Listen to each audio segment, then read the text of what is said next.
Hola, bon dia a tots. Ens trobem encara una vegada per compartir un moment i dinamitzar una mica la nostra delegació del Consell per la República de Catalunya Nord. Benvingut a Antoni Castellà. Gràcies per estar aquí avui amb nosaltres. Hola, bon dia. Moltes gràcies a vosaltres per la feina que esteu fent des de la Catalunya Nord. Una salutació des de la Catalunya Sud. Molt bé, gràcies.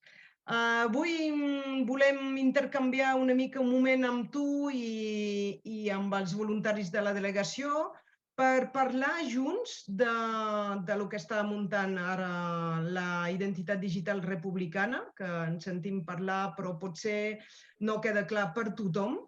De fet, la meva primera pregunta seria aquesta. Me la pots definir? Què és realment la identitat republicana digital? Sí, de fet, la identitat digital republicana és concretament la nostra identificació que ens defineix com a inscrits en el Consell per la República. Aquesta és la part, diguem-ne, més tècnica des d'aquest punt de vista. Són totes les nostres dades. Una vegada estem inscrits al Consell de la República. Tots els inscrits al Consell per la República tenen el seu número d'identificació digital republicana. Aquest seria el primer apartat. Dit això, hi ha tot el transfons polític i, a més, li hem volgut donar un valor afegit amb la incorporació d'un codi QR, el que et permet tenir totes les teves dades i, com en parlarem ara, quines actuacions pots fer amb la teva identificació. Però per mi el més important és el valor polític. De fet, és el valor polític d'una identitat que té la voluntat pròpia de cadascú de nosaltres de vincular-nos a la idea d'una república catalana. De fet, és la idea de desconnexió del marc mental. De fet, és un missatge contundent, en aquest cas que estem parlant, tant a l'estat espanyol com a l'estat francès, quan els dos estats diuen vostè és ciutadà de França o vostè és ciutadà espanyol, perquè ho diu el passaport, perquè ho diu des de l'Estat. La resposta, en aquest cas nostre com a ciutadans, és jo voluntàriament et dic que desconnecto del marc mental, m'ho pots imposar legalment, però no em pots imposar un marc mental.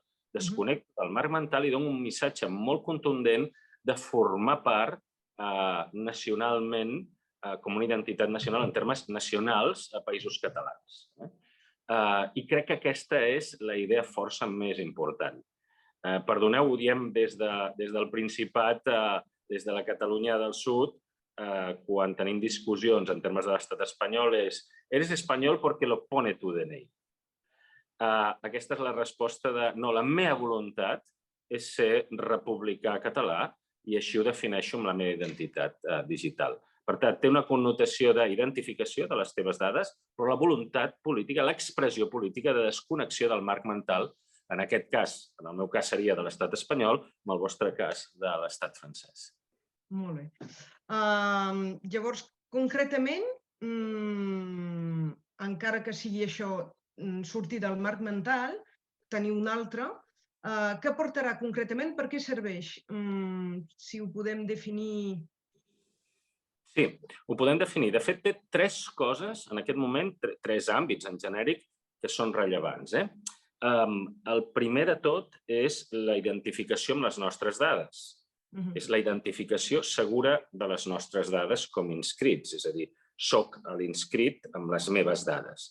Però això permet, amb un codi QR, que transmet directament a l'aplicació del Consell, identificar-te també per fer accions directes. És a dir, diguem-ne, fins i tot en reunions que vosaltres pugueu convocar i que voleu identificar exactament si aquella persona és membre o no, amb el codi QR, automàticament tens la identificació. I, per tant, això és molt més àgil i molt més potent.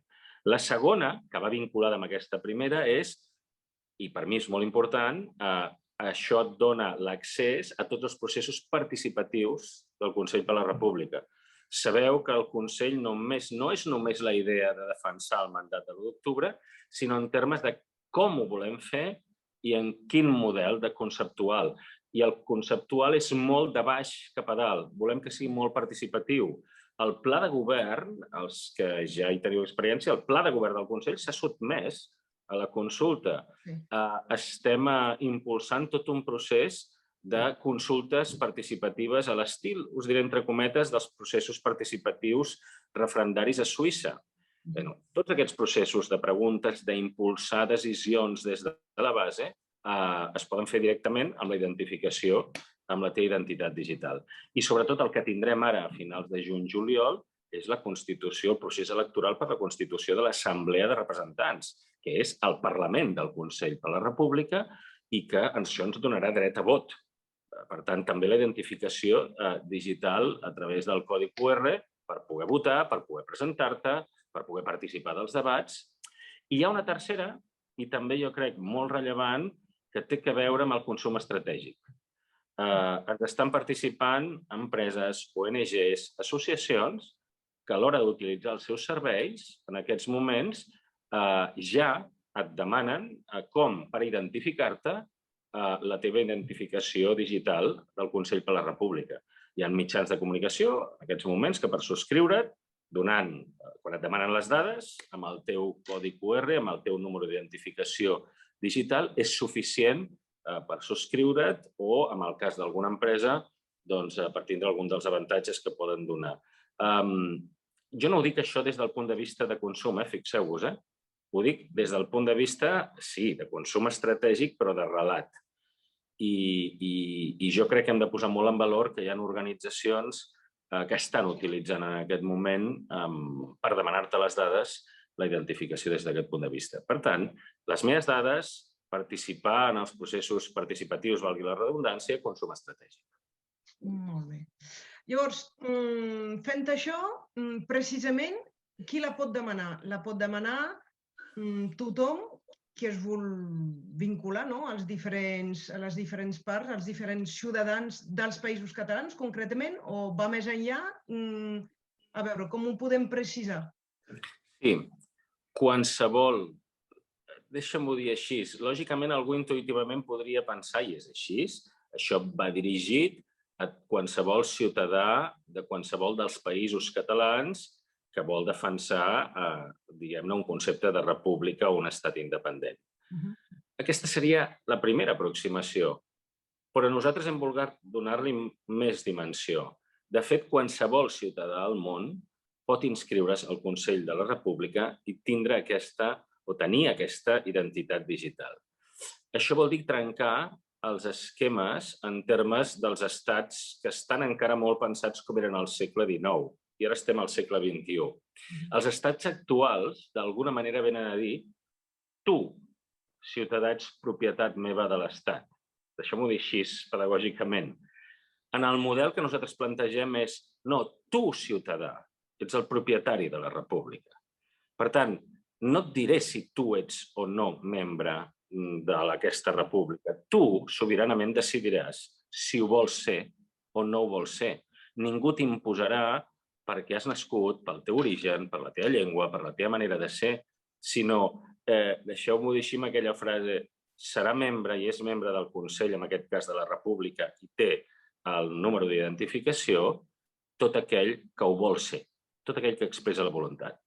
Ara bé, això té dos paràmetres. Un és molt important polític, que és com relligem tota la gent que esteu, diguem-ne, tant a la Catalunya Nord, a la Catalunya Sud, a l'Alguer, a la Franja, al País Valencià, als Països Catalans, és una manera de relligar-ho en un procés que estem d'autodeterminació del Principat, en el qual cadascú a la seva manera dona suport, però s'hi relliga conceptualment a tots els ciutadans dels Països Catalans.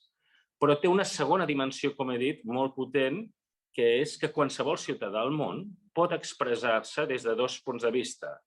Vull formar part d'aquest projecte, és a dir, el dia que això sigui una república vull expressar la meva voluntat, o senzillament vull expressar el meu recolzament a la causa. I, lògicament, mai li preguntarem si té ascendència catalana o no la té, o és... Lògicament, tots els catalans benvinguts, però totes aquelles persones que creguin en uns valors, en una manera de fer, amb la radicalitat democràtica, en una república en termes del segle XXI que defensi els drets humans com a principal objectiu. Tant està obert a tothom en el món. Sí, un teixit superinteressant per construir, llavors. Molt bé, i l'última pregunta d'aquestes intercanvis, d'aquestes entrevistes, per intentar tornar a dinamitzar-nos i reflexionar-nos junts, és aquesta. A veure, quin és l'article que vols poder llegir, que t'agradaria llegir al moment de veure la Constitució de la República Catalana? Sí, aquest és el punt que em veu avançar i, per tant, jo he estat pensant en això. Lògicament, la Constitució són els fonaments d'una república i en poden haver molts i m'agradaria que hi fossin tots. Però per mi hi ha un essencial que és, des del meu punt de vista, una part nuclear de per què o quin tipus de república volem. I és el següent, i llegeixo per dir-ho exactament, i algú crec que farà la lectura de quin és aquest article. Diria un article, jo voldria llegir un article que digui tots els catalans i les catalanes naixem lliures, iguals en dignitat i drets. Som dotats de raó i de consciència i hem de comportar-nos fraternalment els uns amb els altres. Sí, aquest és l'article 1 de la Declaració dels Drets Humans de Nacions Unides. I jo voldria llegir això en una futura república catalana en la seva Constitució. Gràcies. Moltíssimes gràcies per aquesta conclusió amb tant d'esperança per tots nosaltres. Un moment apassionant, superinteressant. Gràcies per compartir-lo amb nosaltres. Fins molt aviat. Moltes gràcies a tots vosaltres i sobretot el que he dit, com a membre del Consell de Govern, nosaltres hi som, sobretot perquè vosaltres hi sou. I una salutació, diguem-ne expressament, a tota la gent a la Catalunya Nord que manteniu la flama d'una llengua, d'una cultura, d'una manera de ser, amb tots els entrebancs que heu tingut. Us devem molt, moltíssim. Per tant, moltes gràcies per la vostra tasca.